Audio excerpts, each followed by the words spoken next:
Hey, what's up, y'all? Happy Friday and happy Memorial Day weekend. So, hopefully, most of you will be enjoying a 3 day weekend. And with that, let's go ahead and get right into it.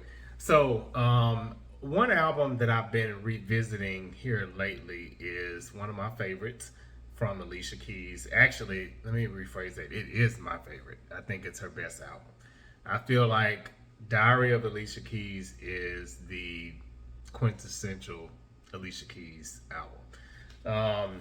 It is her second album.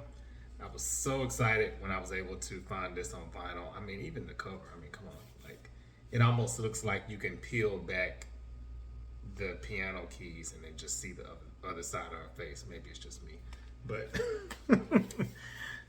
nothing incredibly exciting, I would say, about the packaging, other than, um, she does have the pictures and liner notes on the inside. Um, I was saying this too about the John Legend album that I reviewed, but one of the cool things about Alicia Keys, I guess, an artist like that, like her, John Legend, and I guess maybe not so cool things too on the flip side, is because they do write and produce so much of their own music. You can see there's this picture here too. Um, and then some more notes here on this side. Most of the tracks on here are going to be written by her, so for the most part. Um, there are a few with like Heartburn. That one was produced by Timbaland. And then If I Was Your Woman was a remake. But I mean, every single song, I mean, just from beginning to end, this album is just amazing to me. She executive produced the album. Her, Peter Edge, Jeff Robinson, I believe, I don't know if Jeff Robinson was the keys, because I read her autobiography, so I can't remember. Y'all correct me, keep me honest. Basically, her keys partner, she was still working with him, I think, at this point, until they kind of like broke up. She's had some great music since then, don't get me wrong, but Alicia Keys, I feel like her best work was within the first maybe 5 years of her career. Now, one song I will say, the song that she did with Lucky Day and Khalid, is it "Come For Me"?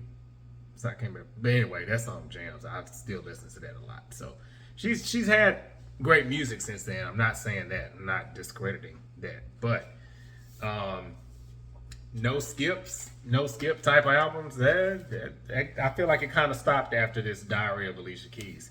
Um, Tony.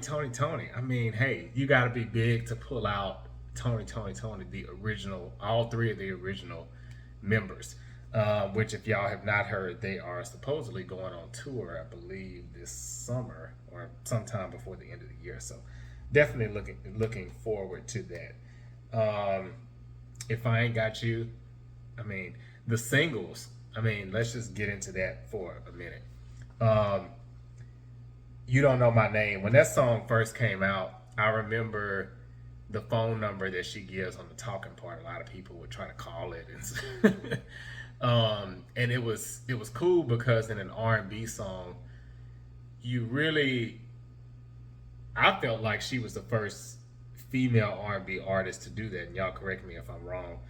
Um, to approach a guy in a song in that manner, in the way that she did it, because it was kind of still a little coy, shy, but then at the same time she was being direct because she obviously, reached out and called this guy. So just the whole concept of that song, and then of course produced by Kanye West. A lot of people don't realize that, but he partnered with her on production. One of his greatest songs, in my opinion. Um, then Karma was a single. At that point, the album had kind of started, I guess you could say, losing steam a little bit, but that was like probably 2 years or so into the album.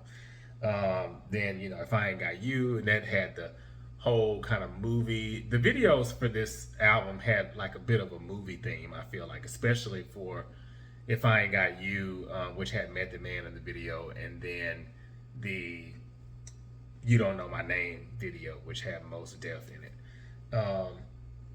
So, yeah, but y'all ever wonder why he was drinking hot chocolate with fish, though? Y'all remember that in the video? It's kind of weird. I don't get that combo. But great song, great video. Just don't understand the food mashup there. Some other great tracks besides the singles. Heartburn, as I mentioned, definitely could have easily been a single. I love Dragon Days. I love Slow Down. That song is so sexy. I love it because it's basically like she's just telling this guy, like, hey, slow down, I'm gonna be here, in the physical sense, but it has this mood and this tone to it that it kind of goes beyond that. Feeling You, Feeling Me. There's now Alicia Keys, if by chance or somebody gets this video to Alicia Keys, I need the full version of this Feeling You, Feeling Me interlude that's on here, because I feel like the entire version of that would just be sick. I just feel like it would be just so cool to hear. So, yeah, we need to make that happen, Alicia Keys. But this, if for those that don't know, this is the 20th year. It's been 20 years since this album was released. It came out in 2003. That's crazy. I mean, yeah, I graduated high school in 2003. So, I mean, so much has changed, I know, just in my life since then. And yeah, it's classic. 20 years later, I feel like these songs are still relevant. If they came out today, I feel like they would be just as big, if not bigger. So curious to know what you all's favorite Alicia Keys album is. If this one is your favorite, then what are some of your favorite tracks on it? Or just some of your favorite Alicia Keys songs in general, or even if you don't like Alicia Keys, let me know that too, and let me know why.